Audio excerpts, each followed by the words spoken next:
All right. Good morning, everybody. Let me just get a sound check, make sure you can hear me okay.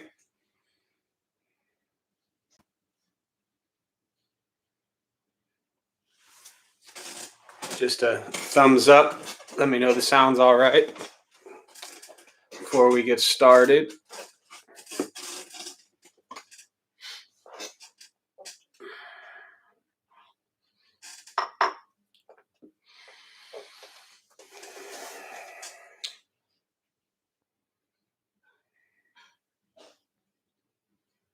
That means the sound is good.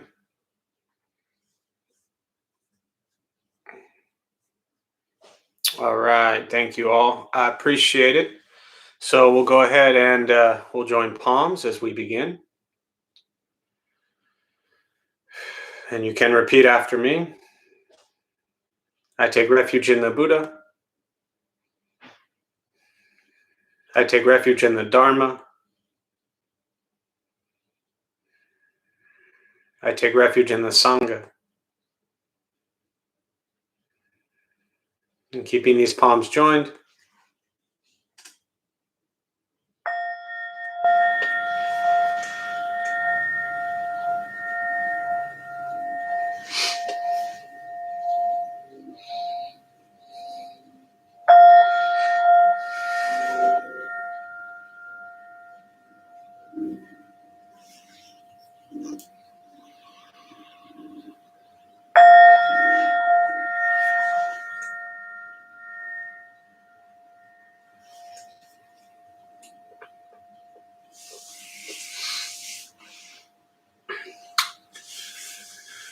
And you can put the palms down.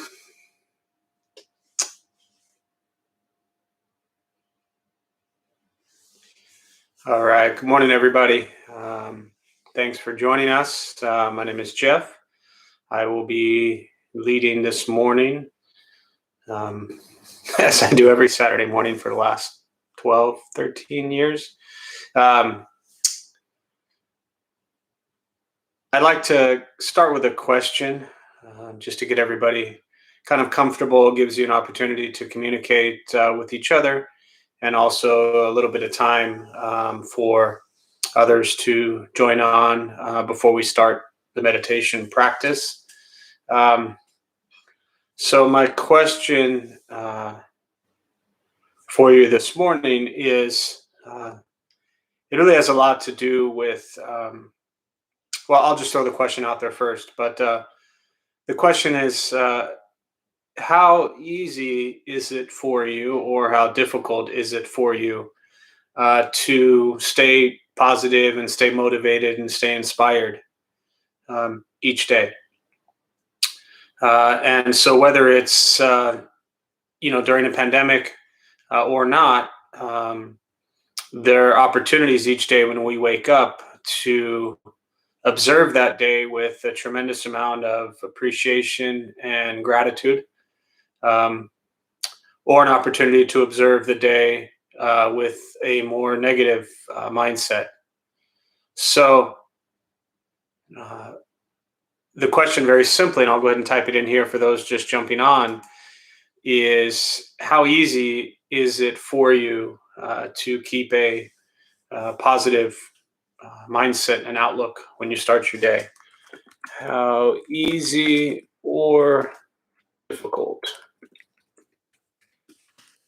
is it for you to keep a positive outlook when you start your day?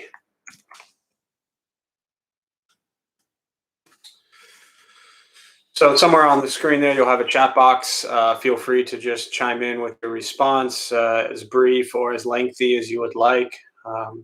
When I look at really the heart of Buddhist teachings, and two things really come to mind with this immediately is, one, impermanence, and two is the correct view, which is the first step on the Eightfold Path.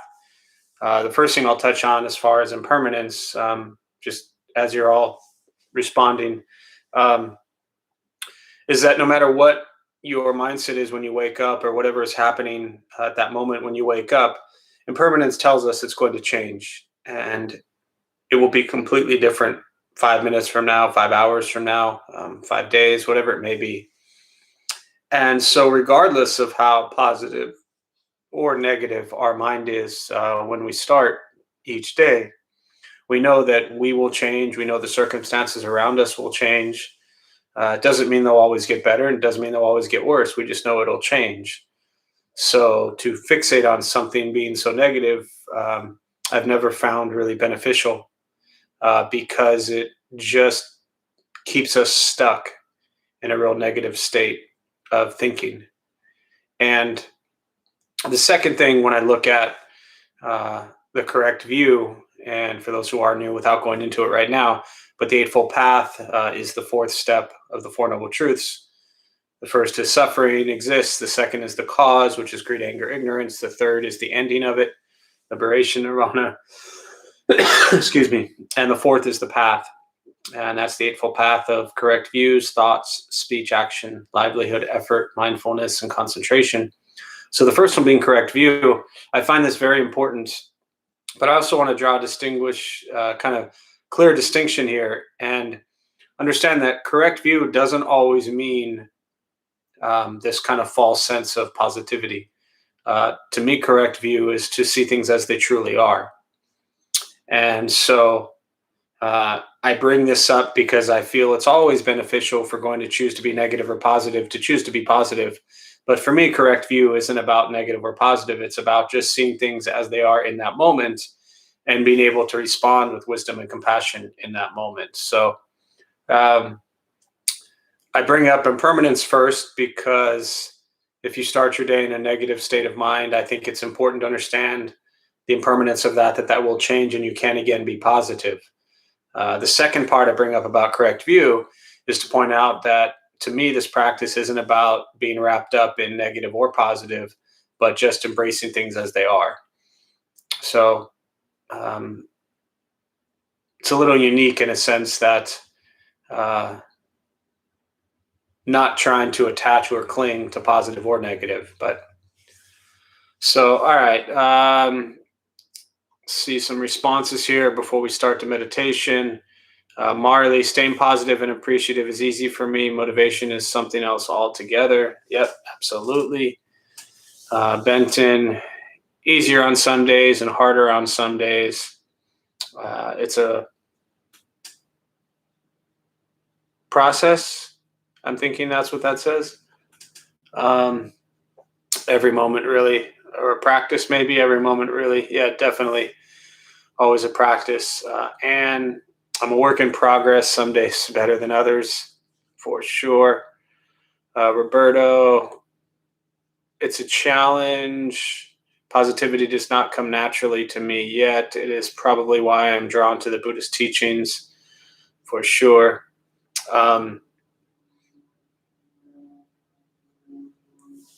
Let's see. Some days blank in ignorance, other days present in the nature of reality as it is. Absolutely. Bridget, it's easy for me to keep a positive mindset. I'm grateful for this life. I've learned to exclude negative media from my life to minimize things that would bring me down otherwise, for sure. And I think that touches on how important it is to be aware of what outside influences we bring into our consciousness. Let's see, Kelly here, resisting labeling one way or another also helps. Absolutely. Yeah, and that really is the kind of the last point that I mentioned. That's, for me, this practice of correct view is a lot about seeing things as they are, and not about seeing things as we want them or don't want them to be, because that labeling and that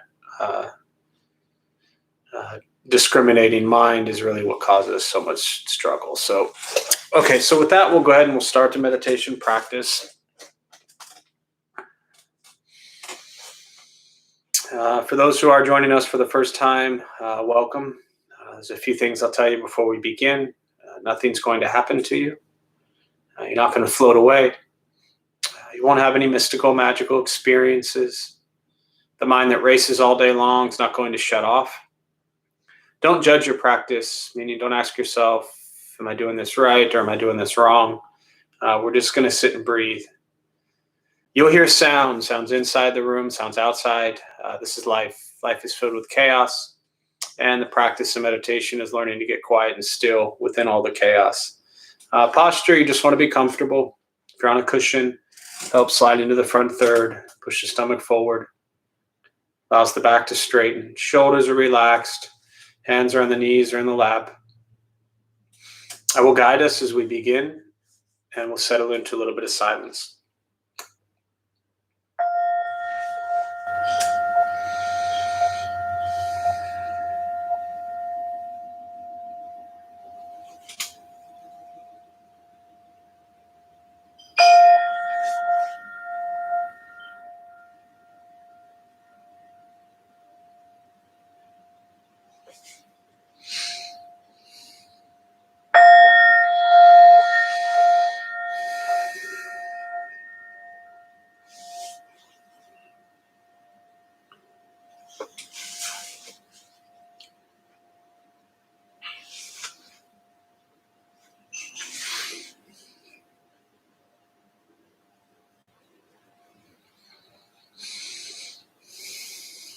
And starting with the eyes closed, if comfortable, or slightly open.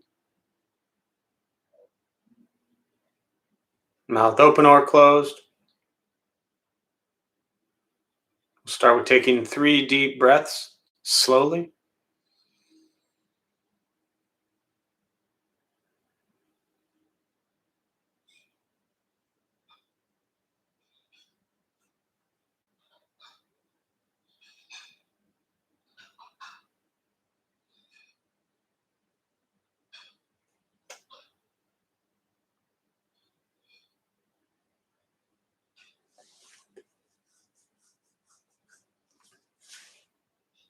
And eventually, settle into a natural rhythm of the breath.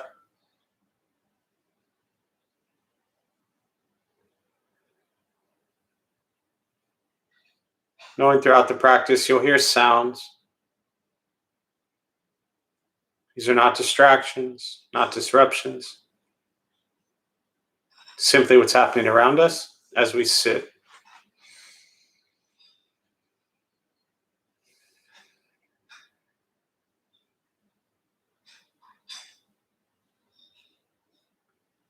Noticing the mind as it wanders, jumping from thought to thought.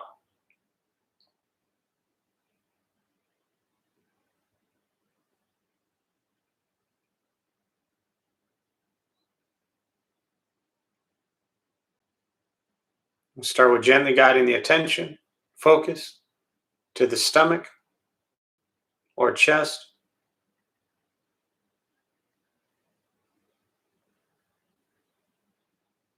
Breathing in, feel them rise.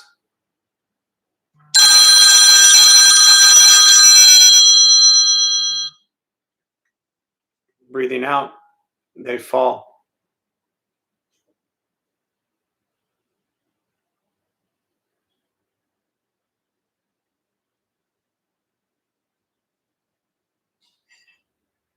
Simply continue this practice,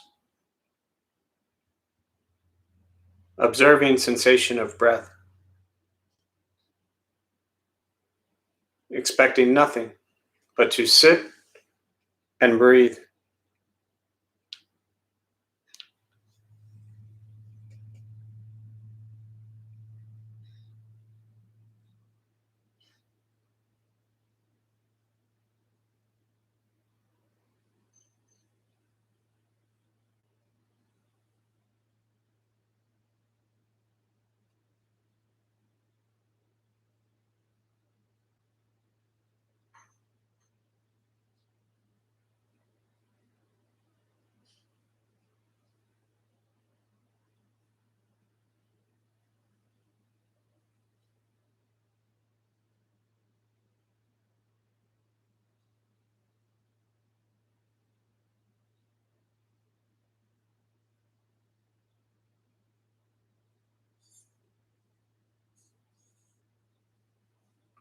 And as the mind wanders, lost in thought, recognize it,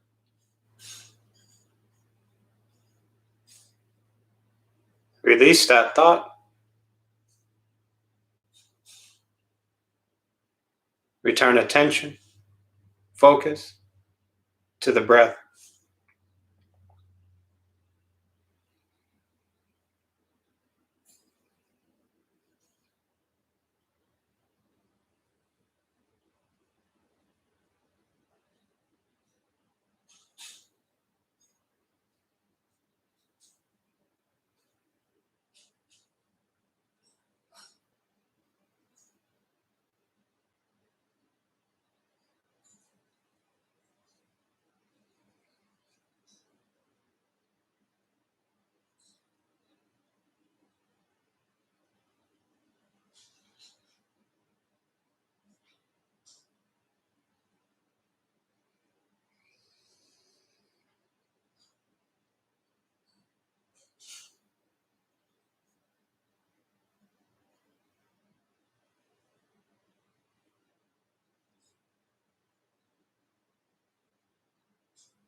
Where's your mind?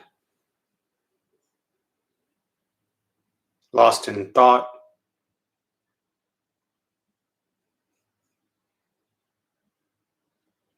Return attention, focus to the breath.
letting go of expectations,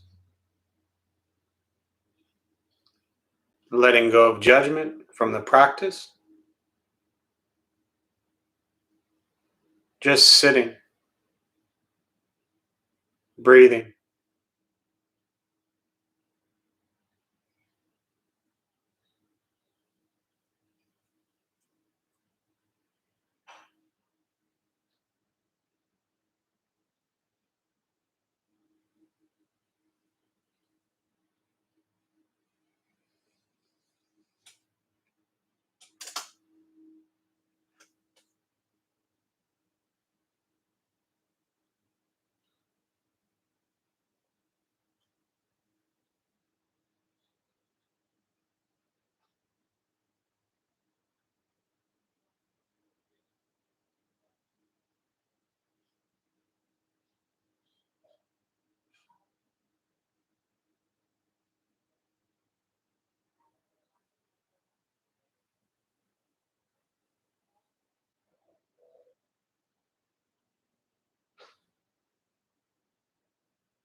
Breathing in, follow breath in,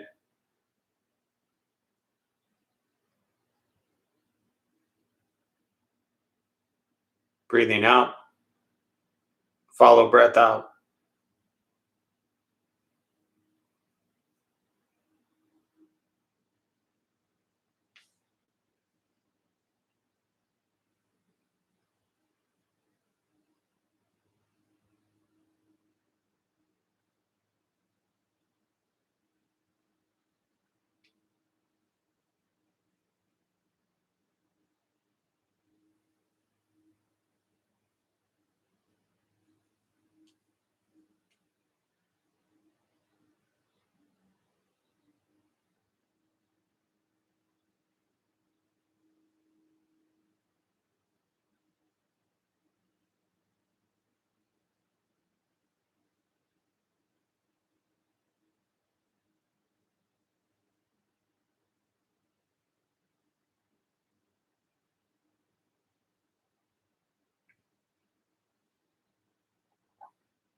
Keeping the mind alert,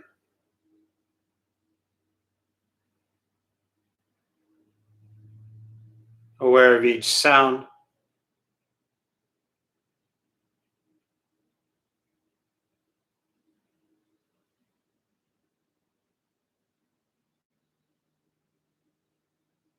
each thought,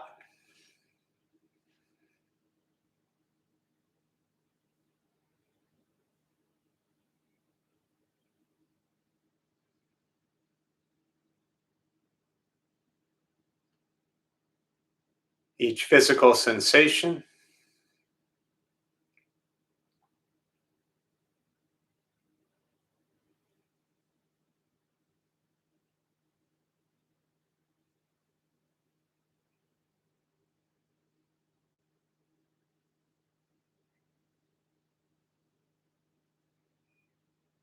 yet concerned with nothing but sitting, breathing.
And with the body still, rested,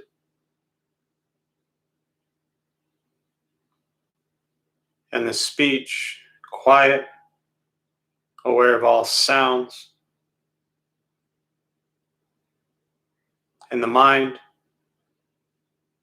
learning to settle,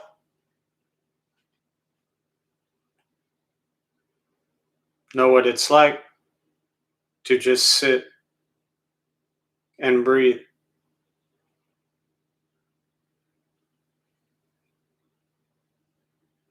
Knowing with each breath, there's nothing else to do, nowhere else to go,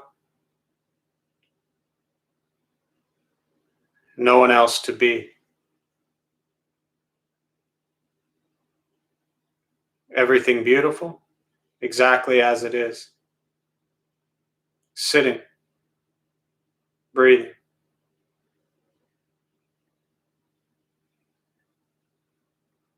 Once again, taking 3 deep breaths, slowly.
And as you slowly open the eyes,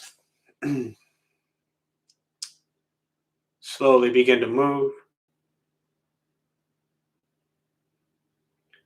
And most important, with the practice of meditation, is to recognize how you feel now, immediately after. Compare this to how you typically feel throughout your day. Recognize the difference, if there is one. Ask yourselves how you'd prefer to feel every day for the rest of your life. And realize however you feel now, if it's quiet, calm, and still, or a busy mind, racing mind, whatever you're sitting with at this moment, it's not from anything I said. It's not from how we sit and hold the hands across the legs. It's not from anything else around you. Simply your own mind and your own mind's reaction to an external condition. This is what the Buddha called pratitya samuppada, means dependent origination. This is the basis of the Buddha's awakening. The word Buddha simply means awakened.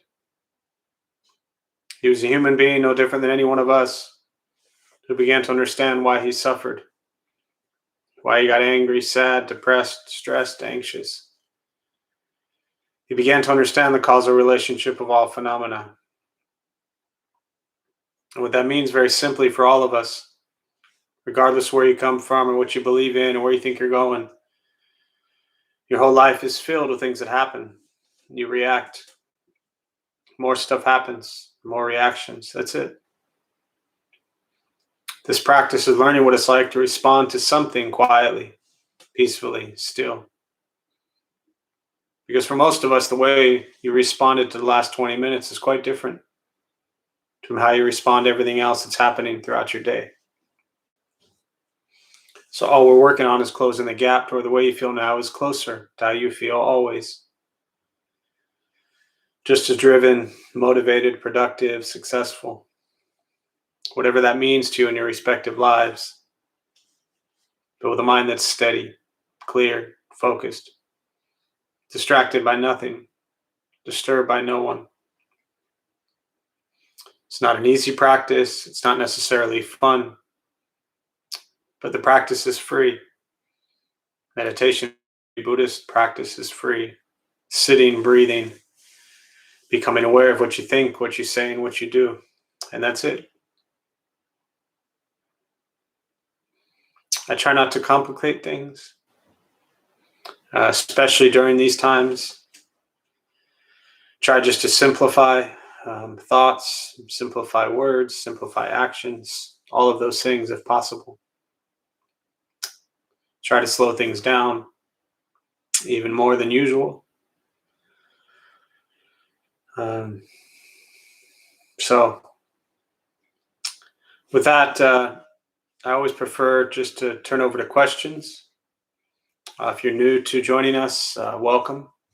There's a chat box somewhere on your screen there. Feel free to type in your questions or thoughts, and I'll respond. As always, I like to comment on your thoughts and your questions as opposed to just rambling on my own. So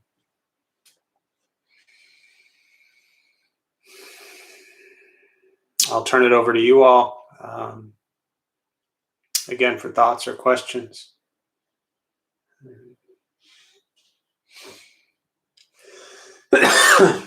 And as the questions are coming in, I'll just comment briefly again on really the question I started us with today, which was your outlook when you begin each day.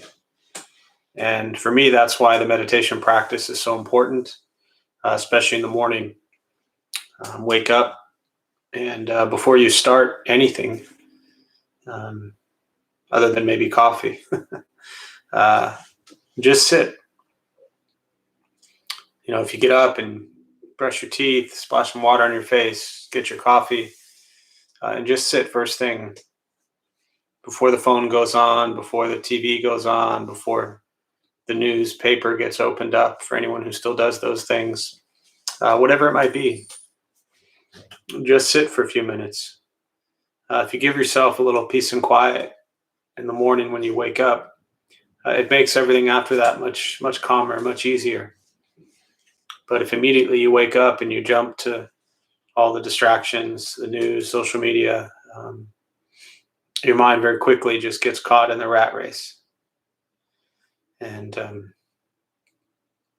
not only do you not want to get caught in it, but to me, I find it helpful to just recognize there is no rat race.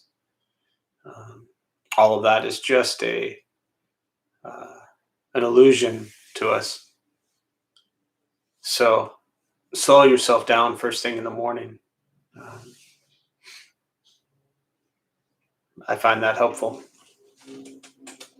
Thoughts, questions, meditation, Buddhist practice, anything you're sitting with, I can address.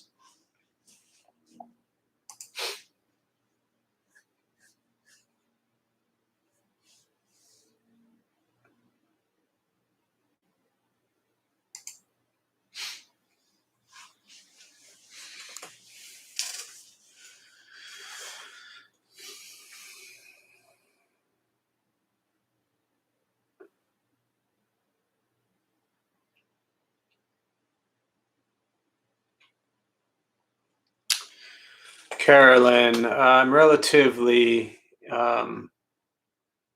new to Buddhist practice, but want to go deeper and learn more. What would you recommend? Do I need to find a spiritual teacher? Great questions. Always some of my favorite to respond to. I'll put it to you this way. I'll share a couple different thoughts.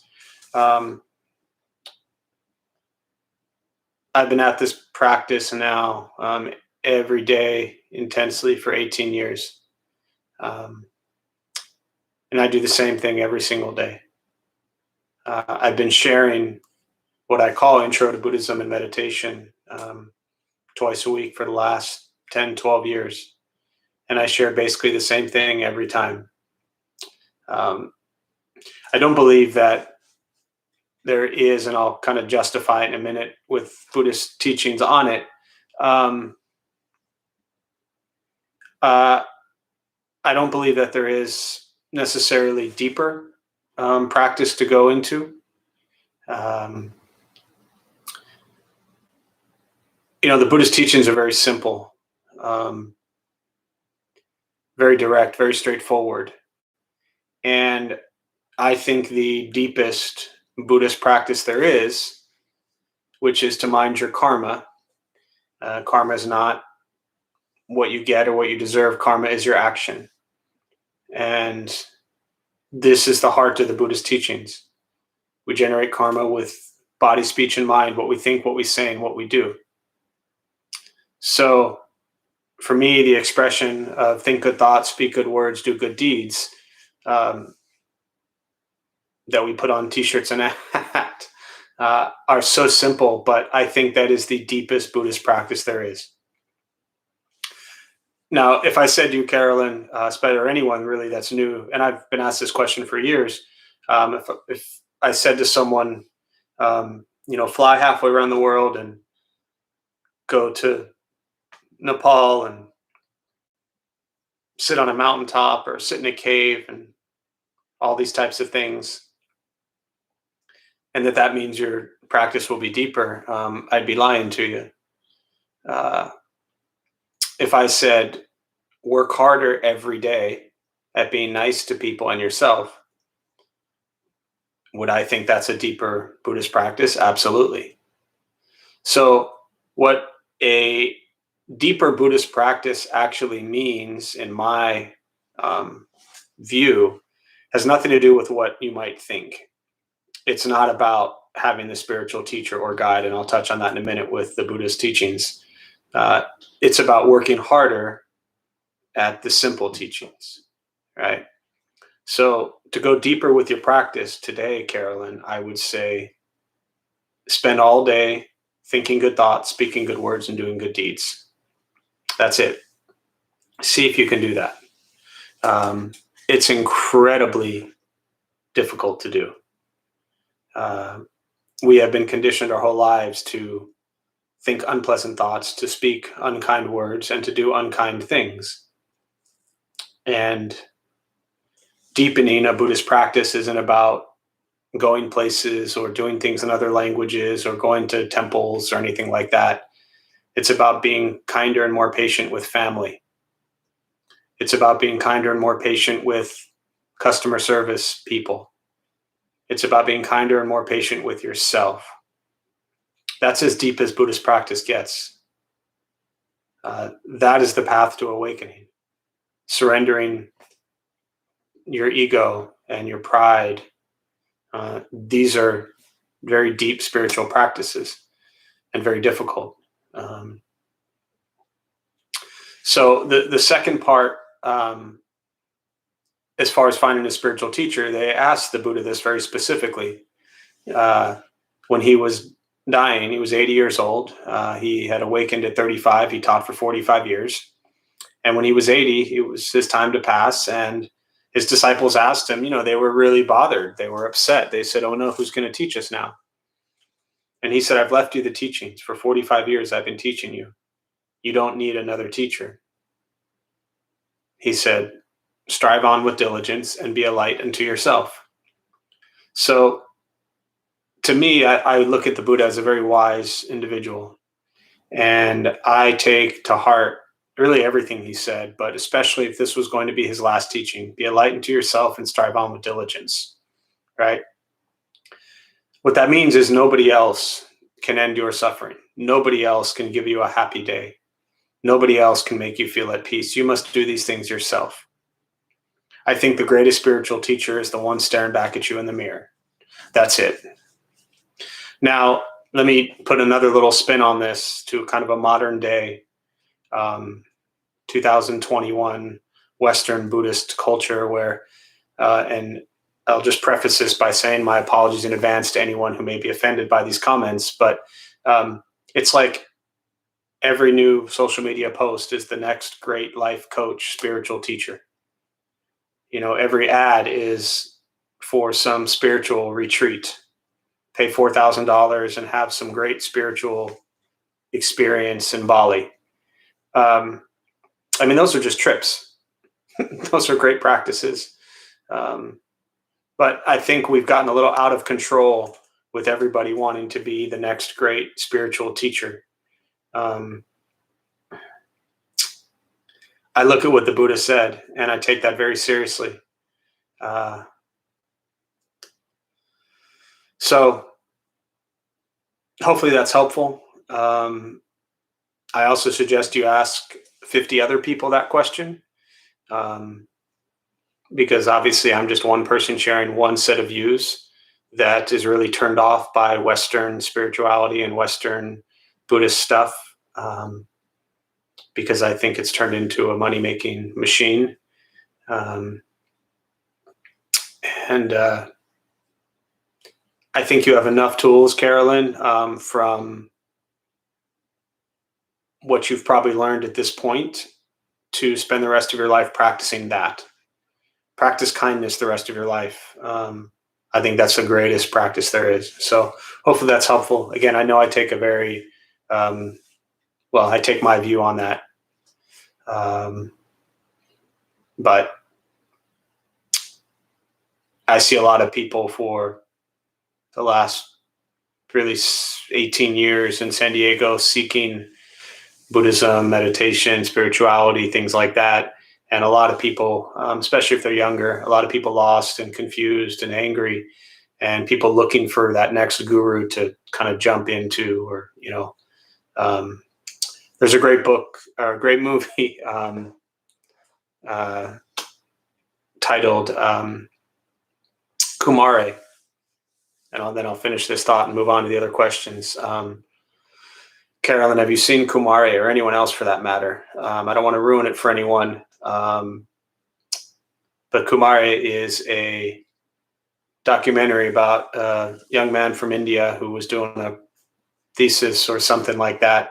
And growing up Hindu, he decided to move to Arizona, I believe outside of Phoenix, and grow a long beard and get a staff and pretend to be the great Kumare, and built a spiritual following.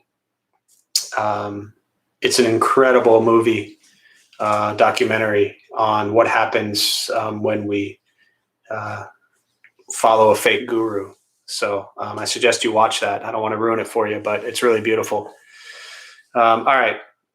Hope that's helpful, Carolyn. It's a question I can go on and on because it's something that I just am very saddened by a lot in Western culture with the Buddhist approach. Why are sound, bowls, chimes, bells used in Buddhist practice? Each culture, Bridget, is different. There are Buddhist rituals. The singing bowls and the sounds really have nothing to do with Buddhism at all. Even from what they call Dharma instruments and rituals, so my time in the monastery, you learn all the drum and bell and the wooden fish and different Dharma instruments. At temple, we have them all up on the shrine. And so when you do chanting, you play the Dharma instruments, and they're used to follow along with chanting. But the rituals, we tend to, I think when I say we, I mean this Western mindset, we tend to hear these things and we think of it almost like music, and we think of it as calming and relaxing and peaceful. And there's nothing wrong with that. I think they're wonderful. I think, the sound of the bells and the singing bowls can be very calming and relaxing and peaceful. And I'm all for anything that is calming and relaxing and peaceful. But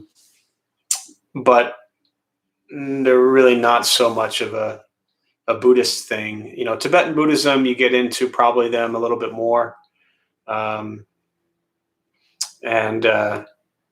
Using the bells as, ritual practice. But it's not like the Buddha said here, play singing bowls and, all will awaken.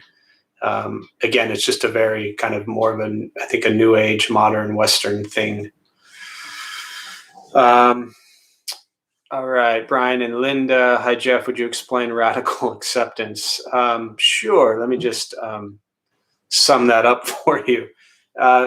So there's a great book Tara Brach wrote called Radical Acceptance. I don't know if you're referring to that text or just the phrase in general.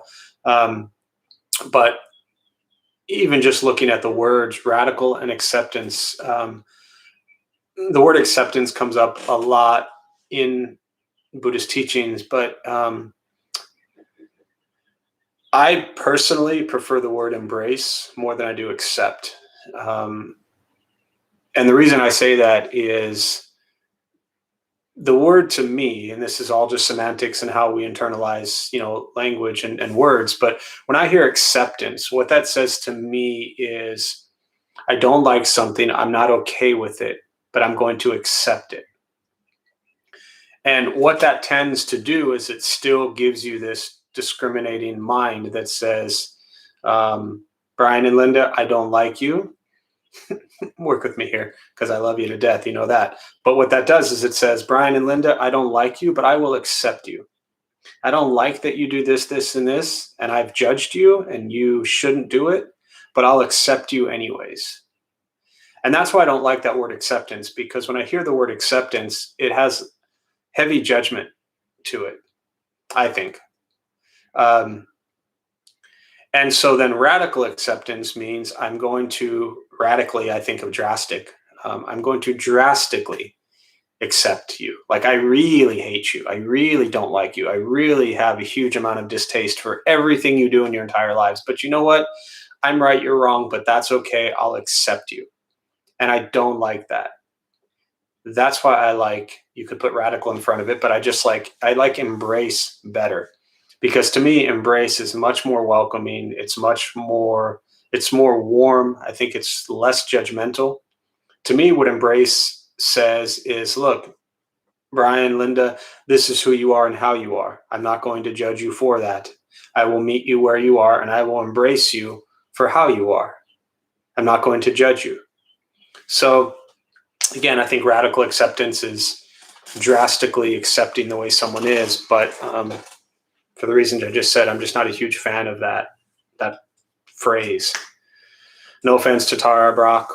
She's an incredible teacher. But even the first time I read that, after a long time of just not loving the word acceptance in Buddhism, I think we do that a lot in Buddhist practice. I've heard for so many years people say, I'll go ahead and accept my family member because they are this or that. And what you're really saying is they're wrong, I'm right, but I'll be okay with it. And I don't think that's the heart of Buddhist teachings. I think it's embracing people. So more to think on. Rachel, what, if any, is the connection between Buddhism and yoga? Yeah, and maybe my comment earlier triggered that. And I really, by using the Bali retreat as an example, there was no knock on yoga. Or at least no attempt to knock on yoga. I think yoga is incredibly important. I think it's a beautiful spiritual practice. I think it is a beautiful meditative and mindful practice. It's not something that, I'll put it this way. The Buddha was Hindu. And so the Buddha would have practiced and done yoga in his life as a spiritual practitioner. But from a Buddhist perspective, Buddhism wasn't teaching yoga. They're two different practices. And I think they're both beautiful practices, both things that have a lot of similarities. I'm not a yogi. I've done yoga on and off for a long time, but yoga is not something that, mainly Bikram, but yoga is not something that's been a huge part of my life, so I can't speak to it specifically, but I do think it's a very beautiful spiritual practice that can, in essence, can and does provide you with a very meditative spiritual practice and journey. So, but it's not something that's taught in Buddhism specifically. So, a lot of people, I think, very often I hear people look at things like, what is the Buddhist view on this? The Buddha just was one human who taught for 45 years. So there's a lot of things that he wouldn't have taught or wouldn't have touched on. That doesn't mean they're not good or not healthy for you. So I think it's always important to keep that in mind that, he was a human. He taught 45 years to be kind. to everybody. And he also taught that there's, and it's a metaphor, but that there's 80,000 paths to awakening. So I think that's one of the greatest Buddhist teachings, that, you know, if you're a Christian and you believe in Christ and you live out those teachings with kindness and compassion towards all sentient beings, then you would probably awaken no different than the Buddha did. So it's not about being Buddhist or Christian or Catholic or Muslim or Jewish. It's not about doing, Buddhist practice or yoga practice or whatever other practices. It's about the intention and motivation behind them. I think that's really important, that we try not to put, and this is just in general, that we try not to put Buddhism in this box. So hopefully that's helpful, Rachel. I should do more yoga, honestly. All right, difficult to, oh, you're welcome, Carolyn. Difficult to do, yes, exactly. However, it has been observed that meditating and watching your mind so that you are significantly more present in your real nature. Yeah, for sure. The practice of meditation and observing the mind is critical. So absolutely. Do good deeds and say perfect things. Yes, that is the practice. Kumar is a great movie. Marisa, yes, it is. Benton, please explain some more about the guru effect. All right, I'll close on this thought. And again, the questions that are coming up, again, I've been doing this a long time. Like I know that with things that I share, there's the possibility of offending people. But very often when we're offended, it's an opportunity to ask ourselves, like, why is this rubbing me the wrong way? And to me, this guru effect is, I think there's responsibility on both ends, where one has to be very careful. And this is hard to sum up in a couple minutes, but, from someone who's been leading for a very long time, you all will have formed your ideas and opinions about me or anybody else that leads meditation or Buddhist practice or yoga. And we tend to put people on pedestals. And those of us who lead, hopefully, if you're honest with yourself and humble, realize that you're just as much of a mess as everybody else. So the guru effect kind of goes both ways, where if the person leading isn't careful, then their ego can get dangerous, where, Benton, you've been sitting with me for a long time now. If I look out there and 90, 80 people and all of a sudden I'm like, oh, wow, look at all these people. They're listening to me. They actually pay attention to me. Like, there's a great opportunity for that to just completely stroke my ego and play into this guru effect that then becomes this power trip over people.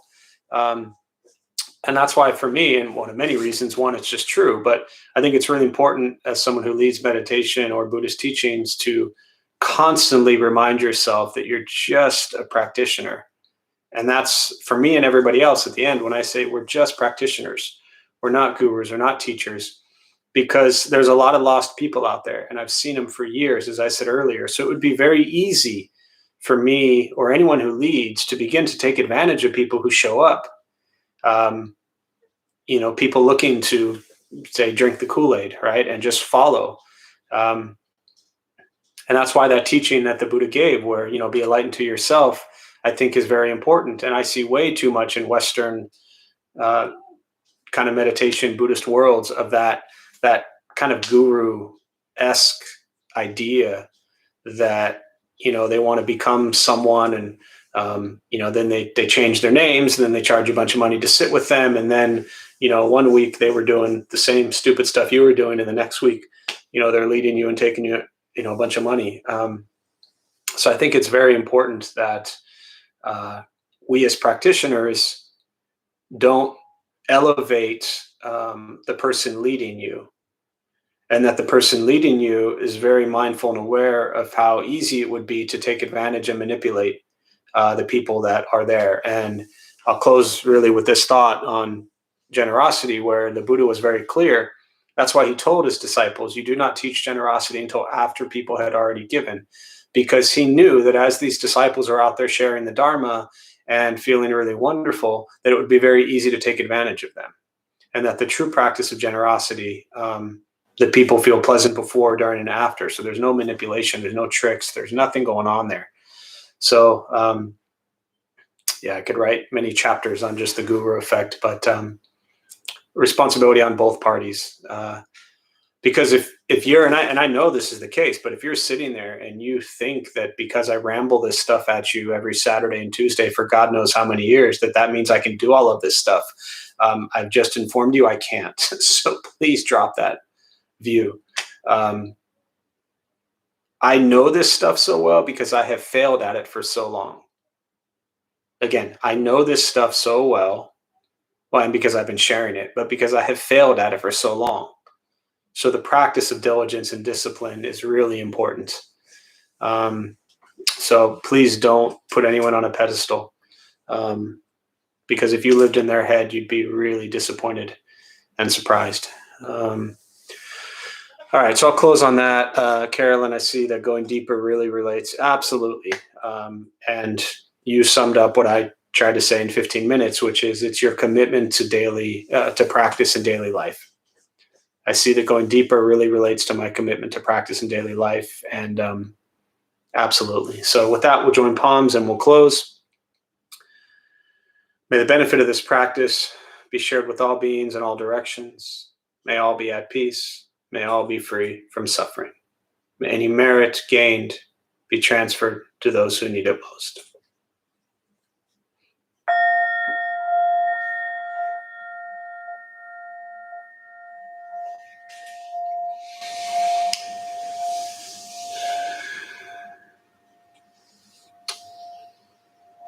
All right, just a few quick announcements before you jump off, and I will, my final thought on the kind of spiritual leaders and teachers, just to kind of go to the other side of what I just said. There are a lot of great spiritual leaders and teachers and guides out there. I just think early on, I wouldn't go seeking and craving and desiring one. I think I would commit deeper to the simple practices every day. And there's a great expression that says, when the student is ready, the teacher appears. So as you continue to practice at a deeper level with your own simple teachings, you'll come across some great ones along the way, and then you'll know it. So thanks all for being here. My name is Jeff. I'm a Dharma bum. We opened up 14 years ago to introduce Buddhist practice to local folks. As I said earlier, we're not monks or nuns or gurus or masters. We're just practitioners. We do our best to take our understanding of Buddhist teachings and share it with those who show up. So I appreciate so many of you showing up on a Saturday morning or wherever you are, whatever day and time it is. We closed, it's coming up on a year now, March 12th of last year, 2020. Unfortunately, due to the pandemic, we have about everything we do is online. So go to the website, thedharmabums.org has the schedule, recovery classes, family classes, teenage classes. Everything we do is there. Buddha for You also closed as it's inside the temple. So we do have the online store. So go to Buddha for You website. And if you need anything, we can help you out there. As always, think good thoughts, speak good words, do good deeds, and please be safe, stay home, wear a mask, and do whatever you can to keep others from being harmed. So thank you all.